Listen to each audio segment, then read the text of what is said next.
Welcome to Cloud Stories, where your host, Heather Smith, interviews some brilliant minds from the Xero ecosystem and beyond. This show shares stories from our community, developers, cloud integrators, end users, Xero solution providers, business consultants, accountants, bookkeepers, and people riding the cloud. Together we gain a 360-degree insight into this evolving phenomenon. We pick up tips, tools, and tactics from stories shared. We understand where the pieces of the puzzles fall into place, and in turn we can propel our business to the next level.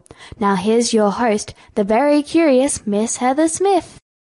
Hello, my name is Heather Smith. Welcome to another episode of Cloud Stories. Today I'm speaking with Peta Ellis, the General Manager at River City Labs.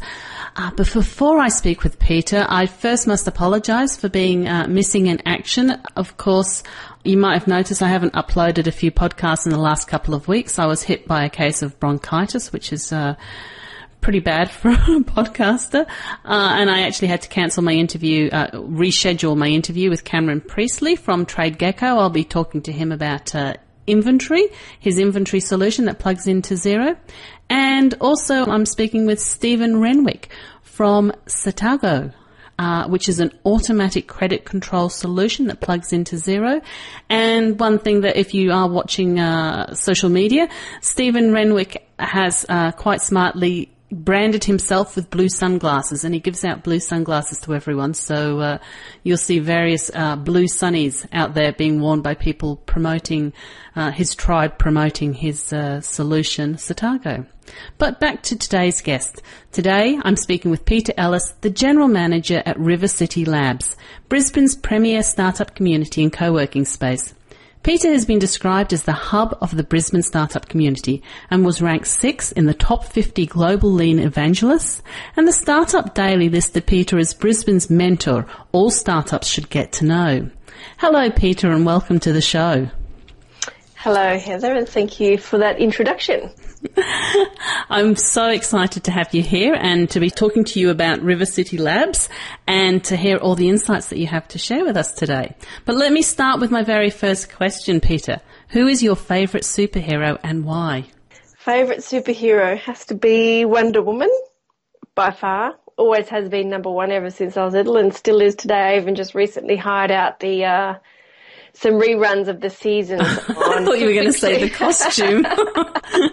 No, not the costume. No, not the costume. Although I still have never made it to a dress-up party dressed as Wonder Woman. But no, I've gotten my kids, I'm educating them on Wonder Woman. Oh, sensational. Right back to 1978. So. The old versions with... The old versions, yeah. I'm thinking it was Lindsay Wagner, or was that Bionic Woman? Still Linda Carter. Linda Carter. Yep. Very good, sensational. And yes, I did like Wonder Woman too, and her see-through aeroplane. Yes, I know. She's got an outfit for every occasion and always looks extremely glamorous. Yes, always scrubs up well. Yes, exactly. So back the River City Labs, which you're the General Manager of, what's the purpose of River City Labs, Peta? River City Labs is aimed at being the central hub for all startup activity in Brisbane, and we actually extend further and provide that sort of centralised access to startups within Queensland. We have a lot of members from far north Queensland and then southern regions and reaches of the Gold Coast. Mm-hmm. So we are the central hub for startup activity, which means we are a place where people can come to work, come to meet people. They can come and get mentored, or they can attend an event and learn something new. So it really is that central place that brings together all of the different types of people and activity surrounding startups and innovation. And basically when people come together, that's where the magic happens and we get collaboration, which is all we've ever wanted to do here at River City Labs. So if you have people coming from the Gold Coast, for our overseas listeners, the Gold Coast is about an hour away. And if you have people coming down from the north of Queensland, which is many hours away, yes, are they actually coming to the centre, or are they doing that remotely as a member? They are actually physically coming. Some people do remotely sort of tap into our different groups that we have online where they can talk and collaborate. But we do have members who come down physically who they might be in Brisbane for a couple of days for a conference or a meeting, and they may choose to work from River City Labs at the time that they're down here. or choose to use it as a base where they can have meetings with their own clients. So it's sort of evolving what it means to those regional members, but we have seen a bit of growth in that area where people are using it as that central location when they're from out of town, yes. Yeah. Oh, that's interesting. So what is the catalyst that started River City Labs? It all started in 2012, well, it's actually 2011 when Steve Baxter, who's the founder, who's an entrepreneur himself, visited Sydney and Melbourne frequently on business and saw that they had a lot of activity in the startup sector, and it all revolved around co-working spaces and central hubs, and that Brisbane was lacking a place like that. So he came back to Brisbane, found a great location that was centrally located, close to public transport, and went about creating River City Labs. Okay. And what sort of businesses does River City Labs suit? It suits tech-based startups. So that's our niche. We are a co-working community of tech startups. So that means anybody who's got a startup is a globally scalable business based on technology. So it's not a local retail store. It's not a brand new business that is starting out. It really does need to be that globally scalable business. And we have a niche in here, like I mentioned before, for tech-based startups. So the platform or the application or website obviously needs to be quite heavily tech-focused, because we believe that that's where growth can come from, when you can scale very quickly and globally. Yes. So I should ask, what is the internet connection like at River City Labs? It's amazing. It's great. We work off a few different networks. We've got, I don't like to think how fried I'm becoming with all of the Wi-Fi networks that are floating around my head, but essentially there's cabled networks that residents can tap into, and there's 2 different wireless networks in here as well. So the speed's very fast. So much so that I don't even bother using internet at home anymore, because it's too frustrating. When you get used to the fast speeds in here, everything else seems quite dismal. Yeah, that's interesting. Wow, that's very exciting, isn't it, that you've got so many layers of speed happening in there? It is, but it's also essential. When you've got games developers and people uploading and downloading and building applications on the net, it needs to be very fast. So any sort of lag time or anything that can slow anyone down isn't going to go down very well in this sort of space. Yeah, absolutely. It's one of the things that you actually think that when you go somewhere, it's automatic. You're going to get internet speed, but it's actually not. And no. For someone like me who visits lots and lots of businesses on site, the speed is just so different, even just from using my iPhone, which is wireless, to what they're doing. And I'm like, oh, this is productivity, and it's actually really, really, really important in this day and age. And I think unless you go back and use a very slow connection, you realise how much waiting we used to do, just waiting for things to upload or download or connect or do whatever, or send or whatever they're doing. When you get used to the fast speeds, you expect everything to just be instantaneous. It makes it a very attractive feature to actually move into the River City Labs just for your fast internet. Exactly, yeah. So how will a business benefit from being in a co-working space? I think it's just there's multiple areas, and like we say to all of the members who come in here, they're really going to get out of it whatever they put in. So it's not a place where you can magically come and all of a sudden you're going to get connected to all of these people and get lots of work done, because essentially it's still going to come down to how motivated the individual is themselves, how dedicated and self-driven they are, because they're still going to be working for themselves. Absolutely. So they're still working to their own agenda. However, if you get inspired working around other proactive and productive people, and also are willing to ask questions to those who have more knowledge than you or knowledge in different areas, of course you're going to benefit and grow and evolve as an entrepreneur and as a business owner, simply because the access to those people, it's very accessible, meaning that it's all around you. There's people willing to help if you just need to ask the question. There's people around you doing great things, and if you sort of can feed off their energy and work with them and work similar to them, you'll get a lot done. Plus, you've got that dedicated space to come and just put your head down, focus, and get some stuff done for the time that you're here. So whether it's talking to other people, which may help you get over a problem that you could have milled about on your own for a day or two at home, where you could fast track that process and get some help along the way with somebody else who may have come up against that, or get some mentoring in a specialist area, whether it's marketing, finance, accounting, legals, those sort of people are around and are accessible to get help with. So that could save you a few days. So it really does depend on what you're focused on, what you're willing to get done, and what you're willing to ask for help with. It really speeds up. It's a real accelerator for your actual business. Is. But again, it's not going to happen to you. No.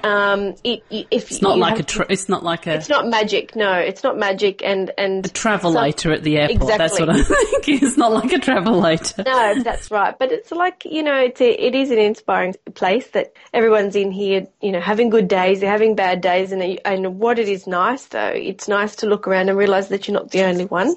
You're not the only one going through the ups and downs, the good days, the bad days, or whatever it may be, that it's just a part of being in business. And other entrepreneurs, sometimes it's a curse as much as it is a blessing to be an entrepreneur, pretty much because you don't have the luxury of turning off your brain or your ideas. It's happening all the time. And it can get really tiring being that sort of a person. So it's nice to associate with like-minded people who are also just the same, and get the pace that you normally work at or think at or speak about, because other times, a lot of entrepreneurs can feel quite isolated just simply because their friends aren't the same. They're used to just going to their normal jobs and doing them Monday to Friday, 9 to 5, and the life of an entrepreneur is extremely different from that. So you come there just to feel normal. To feel normal, that's right. Yeah. So, I completely hear you. And I think once you've actually gone down that route, it's really hard to go back to the concept of working 9 to 5 and being told what to do, etc., and answering to people. So when does a business know it's ready to join a co-working space? Look, again, like I mentioned before, it comes down to the individual and what stage you're at. If you're feeling a little bit uninspired working on your own and you sort of you could be doing more but you're not, maybe it's time to start working alongside some other people. Also, finances have to come into it at some stage.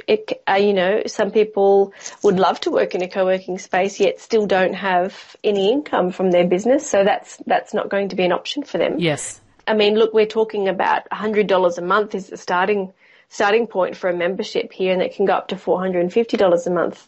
So, and there's options in between. So sometimes reaching that $100 a month to hand over for rent is still too much. Other people find it's no problem at all, and that's a great start. So I think being clever about it and not committing to something which it's not going to be sustainable is something you have to be mindful of as well, because there's nothing worse than knowing you have rent to pay when there's no money to pay it. Yeah. And then you lose all productivity and all inspiration, and your creative juices fly out the window. So I think you do have to be smart about some of those choices.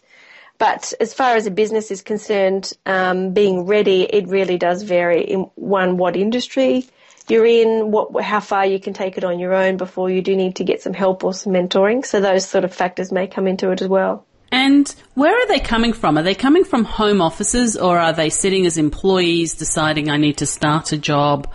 Or we get about 50-50. So we do get the individuals who have already left their job and have started something, and they may be working from home. Mm-hmm.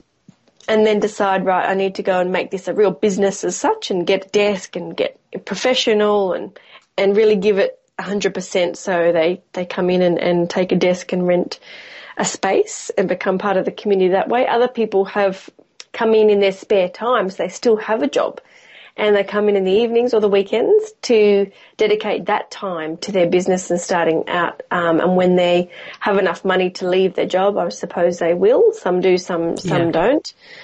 Others have left their corporate jobs and then gone out on their own and then need a place to work because home's just not suitable, whether they have young children or it's just no dedicated space, or they just aren't the type that can successfully work from home. Yes. So as well as renting for a whole month, you also have a rent-a-desk concept. Is that correct, that someone can come in and rent in on just a daily basis? We do, day drop-ins, yes. So we have... So every other membership is monthly, and there's no contracts because startups are very...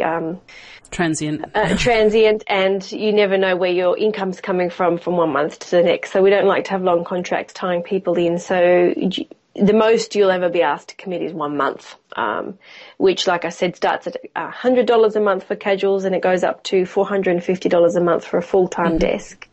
But there are also day drop-in passes, so that's $33 a day to just come in and work here for the day, and that still gets you, a seat at a desk. There are people around you can chat to, which is half the bonus of going somewhere else to work. Yes, like talking to other people. But again, you can just come here per day, depending on how much time you actually need. And I presume the rent-a-desk option is open to our overseas listeners. It is. It's open to anybody, and all of the memberships are actually open to anybody. But we do have a lot of travellers who come into town. They may be staying here for a little while but might want to get some work done, so drop-in day rates are perfect for those international absolutely. Yeah. It must actually be so much cheaper than going and doing it in a hotel. It is, and often in hotels, they're just seeing other people sort of travelling, and at least if they are keen on this sort of industry, at least they can come to Brisbane and connect with like-minded people. And we've got a lot of international people working in here anyway from other countries, so we already have that good international flavour as such of a good mix of people. And $33 probably equates to 1 day of Wi-Fi at a hotel as well. Exactly. So, and you're getting it a lot faster with you guys. Yes. See, you're too cheap. So you do run a lot of events at the River City Labs. What events have worked really well and what events have perhaps unexpectedly bombed? We run a lot of events, probably between 3 to 5 a week. And that is a combination. Yes. So it's a combination of meet-up groups to events that we host where we get a panel speaker in or a guest speaker or an entrepreneur's story or a basic residents gathering, like a social lunch for us in here. Yes. So there's a range.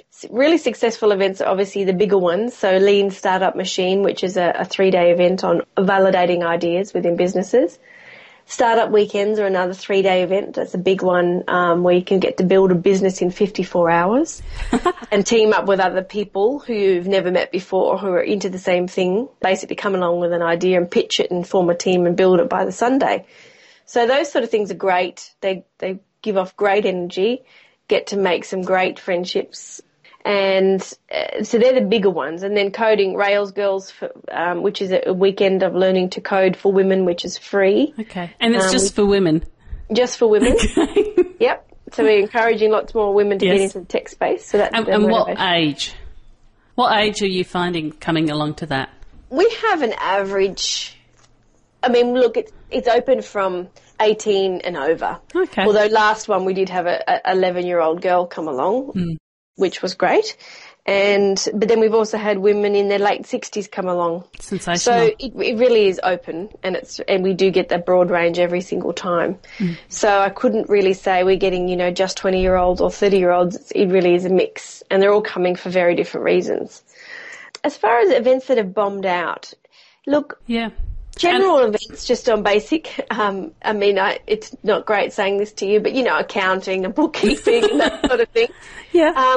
And I wouldn't say they bomb out. They just don't appeal to everyone because unless you are interested in that topic at that time, you're not interested in leaving your desk to come along for a lunchtime session. So for the people who really need to know about bookkeeping that week, those people will come along. Yeah. So it doesn't appeal to the broad range of people. It's really just to a small number. So they're our lowest attendance ones. We've never really bombed out and had nobody rock up to anything, which is...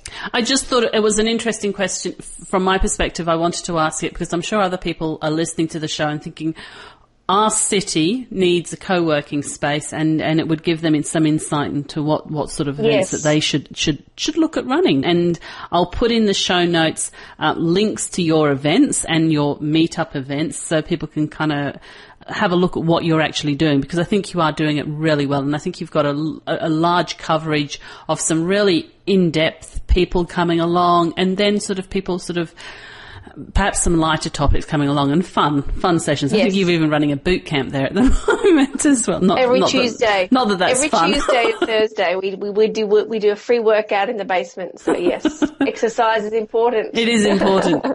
It just might not be fun. So What are some of the key successes for River City Labs? And maybe you can talk about some of the current sponsored, I know you have a current sponsored entrepreneur program. Maybe talk about some of the key successes that you see.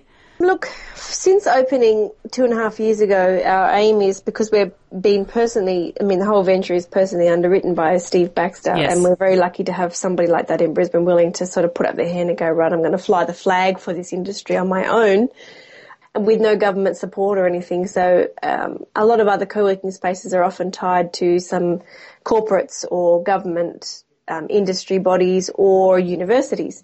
So River City Labs has been a standalone independent operator up until recently, and we've recently just put a call out to some corporates to get on board with this space and to do more than just sponsor the odd event, which is the most engagement we've had to date. And we've had the Bank of Queensland come on board as a corporate sponsor, which has enabled us to give some desks to some startups, some worthy startups who have applied for the privilege of having their desk sponsored. So we're calling it's called the Sponsored Entrepreneur Program. Oh, okay. And it means that entrepreneurs can come in with their desk sponsored, so they're getting a free desk for 3 months thanks to the Bank of Queensland.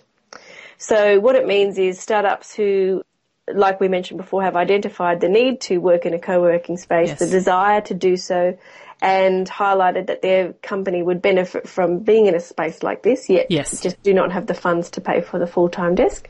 So they've applied, and then we went through some criteria to select some companies that we felt would be of benefit to be in here for 3 months on a sponsored desk. And we have those 5 companies starting on the 22nd of September, which will be great. Five all in one go. 5 different startups, yes. So they'll be in here for 3 months, and they will, as part of that program, they'll have a weekly touch base meeting to make sure that, so it's still not a program, there's no funding involved. They are pretty much in here for 3 months to, focus on their business and have the flexibility to meet with mentors, get some guidance, meet people along the way, attend all of the events that we host here, and really get some quality work done on their business with that full-time membership. So hopefully we'll see them in a different place in 3 months' time. Yeah, sensational. And I guess you'll get a lot of nice coverage with the bank from doing that as well. They'll come in and for them, tell their stories. They'll come there and tell their stories. They're allowed to talk about the businesses through their marketing channels. Yes. So they are, and plus we're also tapping into the Bank of Queensland network. They've got a lot of clients. Yes. And they will be able to help us promote those startups through their channels to their clients. And we can also tap into the expertise within the company and get some mentoring out of Bank of Queensland as well. So it should be a good partnership. Yeah, no, definitely should be a win-win. So you've spoken about that as one of the key successes for River City Labs. Can you name any businesses perhaps that people will know that have come out of River City Labs? I know you've only been around a couple of years, so that may be difficult. Yeah, I think it will be difficult for people to know who they are. Yeah, there are some maybe a concept of some of what they're doing. Maybe example of what some of the businesses are doing. Yep, sure. Look, things like, we've got Uber. Most people have ridden in an Uber car, hopefully, around the world. At the moment, so Uber are in here at River City Labs at the moment, and they launched their Brisbane team earlier on in the year, and they've grown to a team of 8 at the moment, and they'll be leaving River City Labs in November to go into their own space. So things like ride sharing, like Uber. What size did Uber have to get to in numbers before they decided to leave? They're at 6 at the moment, and they know that it's difficult for a company to create their own company culture when they're in a co-working space. Yes. So it does get to a point where they do need to go and create their own identity and have their own location for their own company's benefit, to build the culture and team and that sort of thing.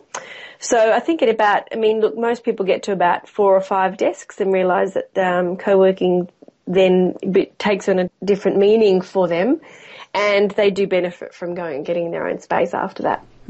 I guess that's really the goal for everyone that's going through, isn't it? That they get big enough that it is, that it's and that's going all we've to, ever wanted. Yeah, just to be that place to come before you have your team, and then you get your team and leave. So yeah, it's kind of sweet and sad at the same time. Yeah, it is sweet and sad. Yes, it Other than that, we have Allo Wearables, which is ODoublely Wearables. They started off in Brisbane as a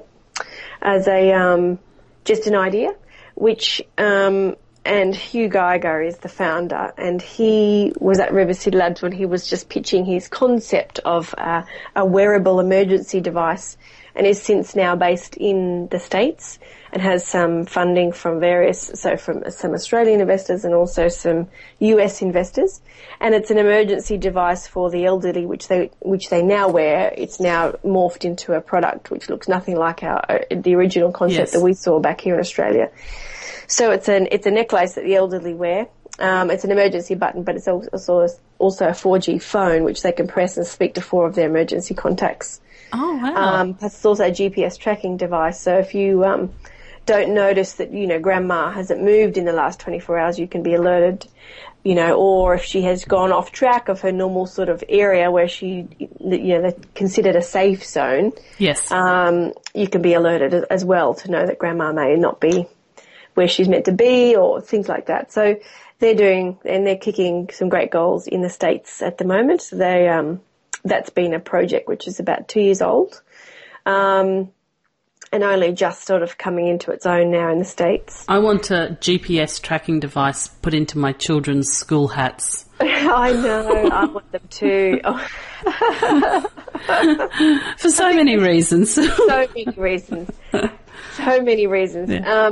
Look, I want them for my children. I would love to have my, kids to be able to wear that in a watch or something. Yes. So that they can just tell that they're going to and from school and, and that sort of thing. There's been quite a few of those things released since along those lines. So I think that's a very active space, the wearables. And Hugh and his Allo Mobile is just one of those. So I think there will be a lot of more activity in that space. As far as other businesses that are in here, we've got everything from an online platform called Mothers Groupie, which is a platform to find other mothers groups, which currently you can only do that on Facebook. Oh, okay. Right through to an international student portal where you can access and pay for international student fees without having to pay the international rates.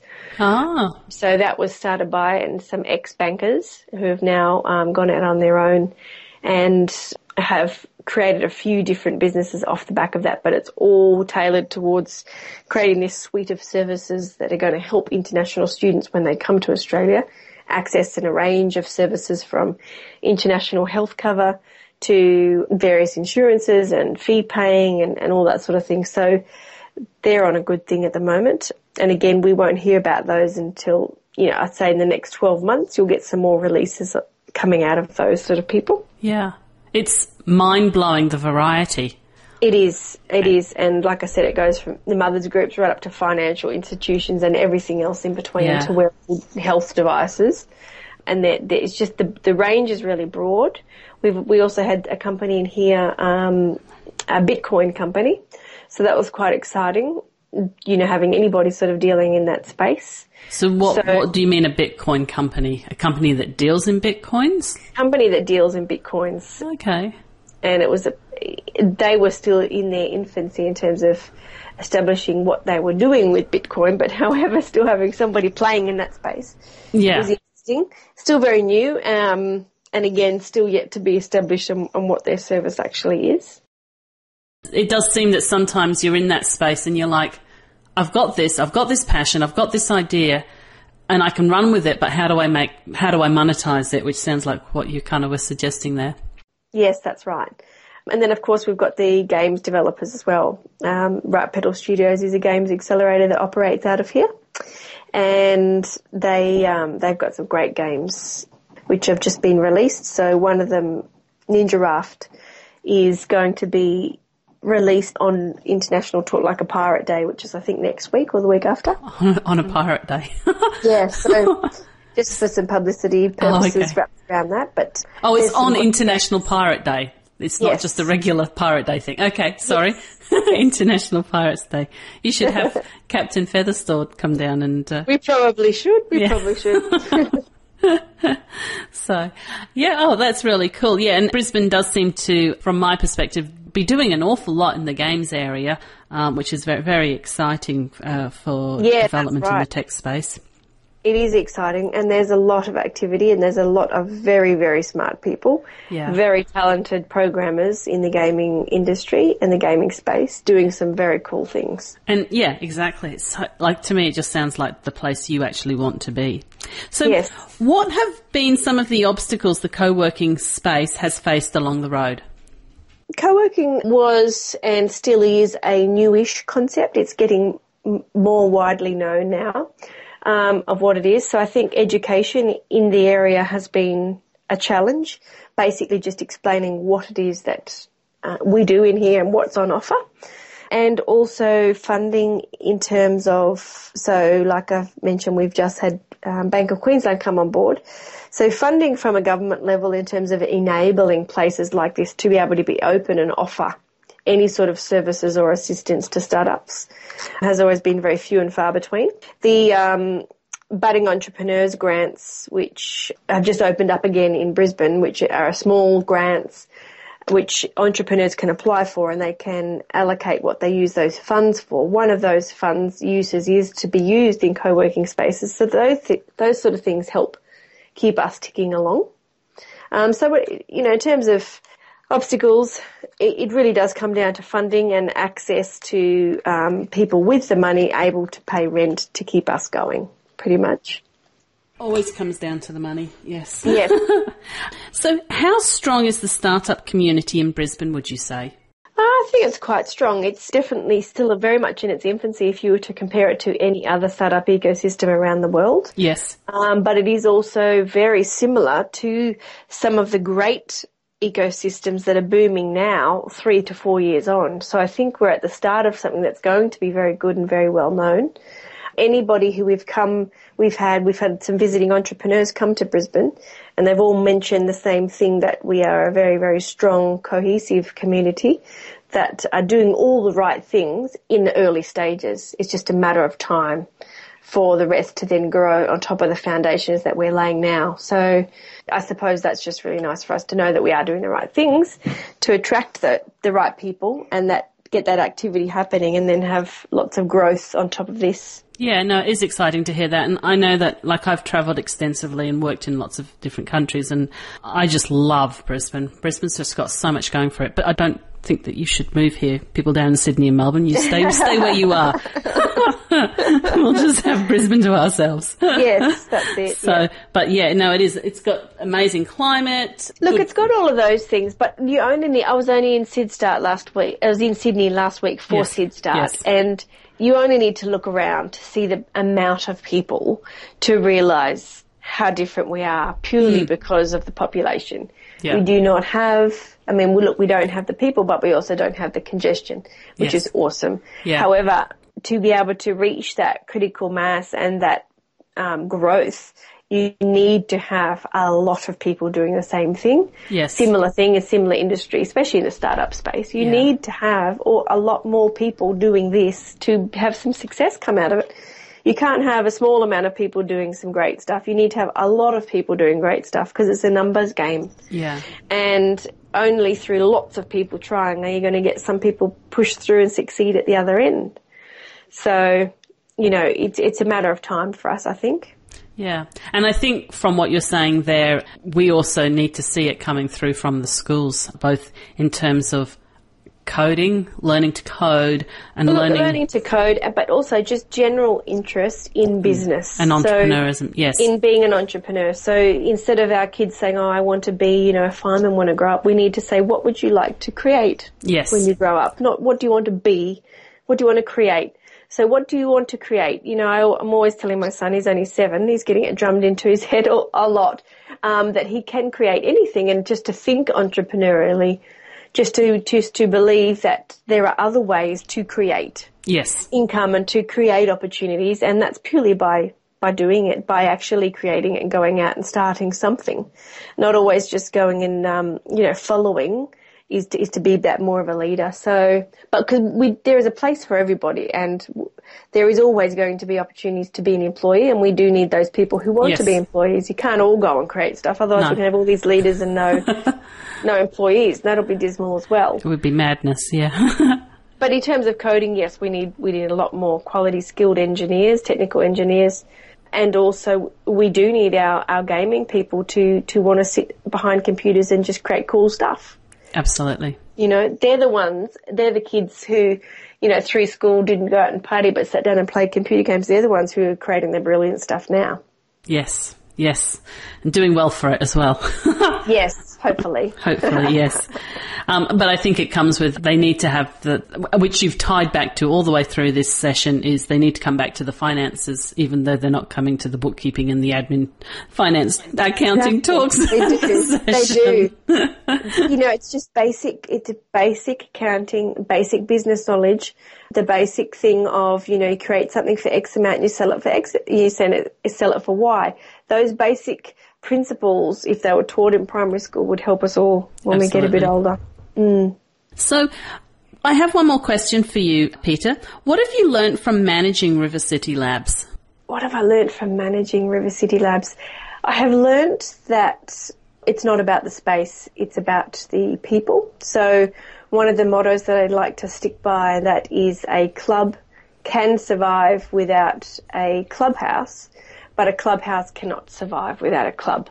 And purely, if you do not have the people in a space, the space is nothing. You can have the prettiest furniture and the funkiest fittings and the this, that and everything else, yet if there's no people sitting in there, it's completely useless, and nobody can grow or expand or learn anything from nobody sitting next to them. So really, to nurture those individuals, make sure that they are having their needs met and their expectations exceeded in terms of what they thought they could get out of something. But also never to underestimate the power of just being social in person. So we have a lot of technical people in our community who are not naturally social beings. Yes. And something as simple as putting food on the kitchen and getting people to come and eat it does wonders for a community, because people actually get to see each other face to face and speak. It means they take off their headphones, they step away from their computer and they go and be a human being and have a human interaction. Now that can do wonders for anybody's day, more than any sort of interaction online, which is a very difficult, contradictory type of thing, because in here we're all about the online world and creating these amazing businesses online, yet they need to learn how to be good humans first in person to have that really well-rounded experience. So in terms of the number one lesson here, I would say keep bringing it back to the people. Yes. And that's what the events do for us, is they create that social opportunity for people to have a drink or have a pizza and speak to another human face to face, and then talk to them online however they want to afterwards. But it's the events that bring the people together, and that's where the interactions and connections happen. Yeah, and it's actually good that the events are short. In terms of, you can just go into them and then pull it back out of them as well. Exactly. And we've had a lot of requests to put our events online or to live stream them, which I understand that, and yes, it would be great and you could reach a lot more people. However, the content delivery is not the number one driving factor here. It's the ability to bring people together. And even if we were to live stream it, we could have people tuning in from wherever, which would be great. But it's not helping us in terms of building that physical community. So I think our decision to stick with being a physical event has been a good one. Yes, absolutely. Thank you so much, Peter, for all of your insights and information about managing a co-working space. I appreciate it so much, and I'm sure our listeners will have gained lots of information, and hopefully a few of them will drop in and say they found out about it on Cloud Stories. I hope so. So thank you very much, Peter. You're welcome. Thanks for having me. This show is sponsored by Rental SaaS. Rental SaaS is your end-to-end rental management solution, enabling you to keep track of bookings, hired items, and manage your inventory. Rental SaaS integrates seamlessly with Xero. Contact Siva and his team at rentalsaas.com for further information. If you want to get in contact with Heather Smith, please visit her website at www.heathersmithsmallbusiness.com. If you wish to find out more about XU magazines, contact Heather at au@xumagazine.com. You've been listening to Cloud Stories. If you like this podcast, please download it, share it with friends, share it on LinkedIn, Facebook, Twitter, and social media. And one more thing, can you leave Cloud Stories a 5-star rating on iTunes? Thank you.